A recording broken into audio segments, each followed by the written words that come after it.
The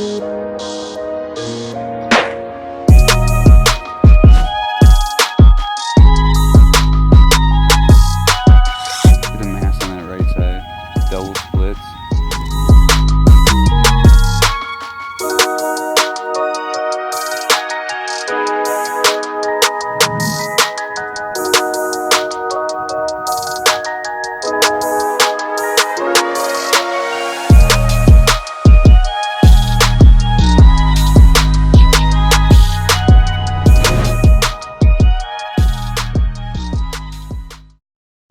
Hi, Andre DeQuisto from Lone Wolf Custom Gear. Just wanted to go through the setup of your new Lone Wolf Undercover camera.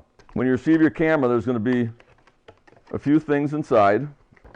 One's going to be instruction sheets.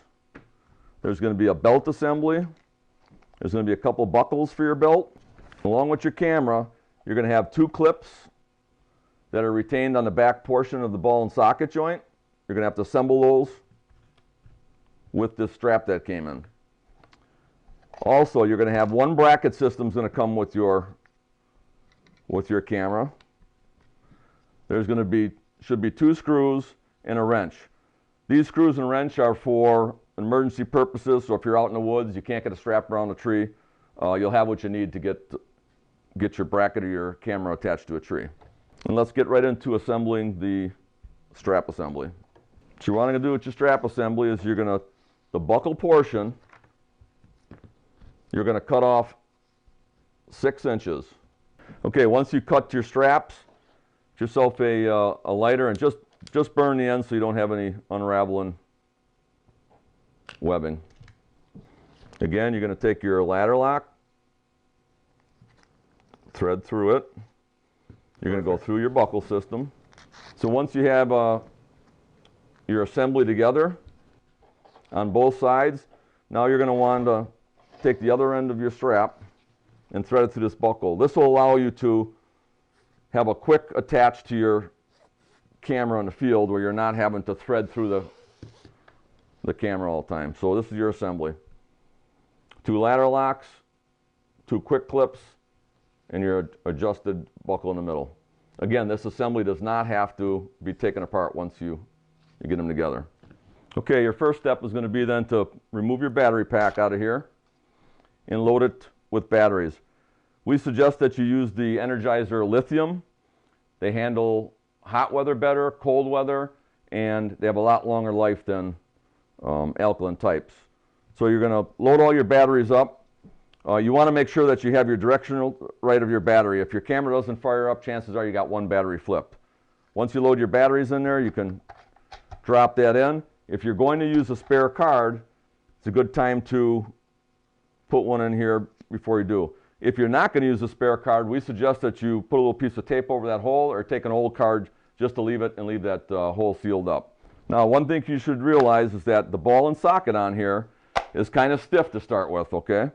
And you want it that way so if a squirrel gets on there or something bumps it up there, it's not changing your direction. Now, operation of the cover.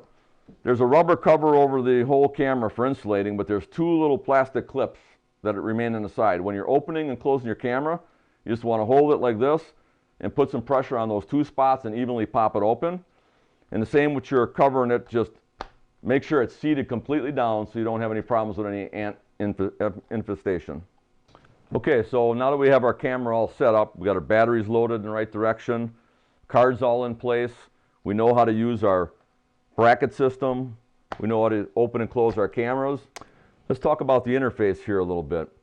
On the right hand side you have your on-off switch with a series of lights. So if you were to fire this camera up, you're going to have a long pause hold. Your light will go yellow, it'll show you your battery level, and then it's going to go green. And once it goes green, you're able to connect to your app. As you can see here, you can change for food plot watching, video. That's a quick change that you can change up without going into your app if you're out changing your cameras around. To turn your camera off, you simply long hold the button. She'll go red on you, and it should shut everything off. Now that your camera is up and running, you're going to want to add it to your app. And you do that by simply pressing add a new camera. It's going to take you to the next screen. You're going to hit next. It's literally going to come up with the code that's on your camera. You're going to press the camera that it is, hit connect. At this point, it's going to ask you, your number is going to come up. It's going to ask you, yes, that's the right camera. And if you want, you could change the name at this point. So you can edit it to Lone Wolf 1, Bill 3, or Lone Wolf 8, whatever you want to do. You're going to hit yes, that's the camera we're connecting to. We scroll down and you can see that camera number now is highlighted. You just press on it and boom, we got a view of the room here. You can see an aim point. So you can see right now this aiming dot is right on that buck's nose. What you do is you actually watch what you're seeing in your app, and by moving the ball and socket around, you can line up wherever you'd like your picture to be dead center. I can literally move this camera around and line that dot up right at a licking branch or a scrape or a tree or a creek crossing, and you're going to have 100% accurate dead center of the motion detection. Okay, also your camera is equipped with a zoom. So as you can see here on the right hand side of your screen, there's a little plus or minus. You can hit that and you can actually go to almost a 4x zoom or back out to standard. Once you're there, there's default settings. This camera's ready to go. You can go ahead and just arm it and start taking pictures. But if you want, you can go to settings and you have a full array of settings that you can change, manipulate. So this camera is set up with an automatic time and date. So it picks up whatever your camera, or excuse me, your phone is on.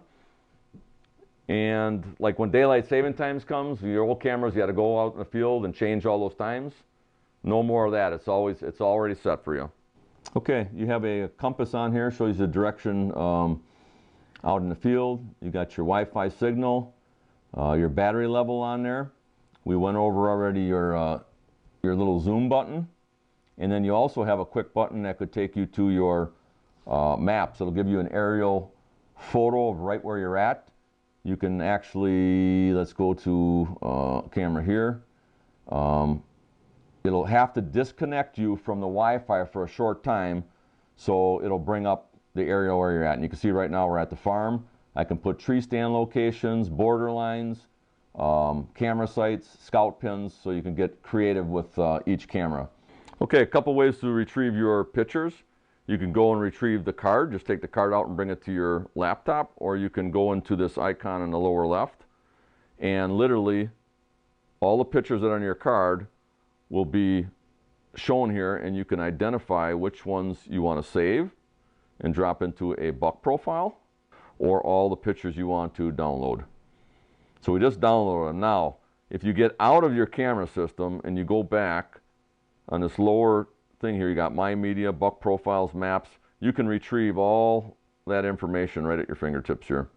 You're pretty much ready to go now. You have your batteries in, your cards in, you got your bracket on, your belt assembly, and you're ready to take this out and attach it to a tree.